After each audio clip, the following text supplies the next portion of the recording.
Acara ini disponsori oleh Pemirsa pengelola kasus COVID-19 nasional nyinayang penincapan ring tanggal 3 Agustus. Wilangan kasus harian ipun kauningin mungguh ring petang talian diri.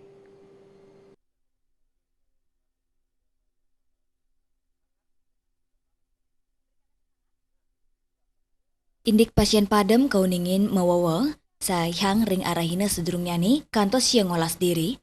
Bawahan ipun kantos tesan diri, dianan punika pasien kena kauningin ngelangkungin wilangan kasus anyar, wenten 5 talian diri. Anut saking data Kementerian Kesehatan, nyinayang penincapan kasus COVID-19 kantos petang tali ulungatus seket kutus diri. Raris pasien sane kenak, wenten 5 tali 103 sepat diri. Selanturnya nih, pasien pada mawawah 4 diri, asap peningkataler kuentanan pasien COVID-19 sani kantun kerawat, langkungan petang dase talian diri, tur suspek langkungan 6 talian diri, dia Dewi Bali Pos Huningayang.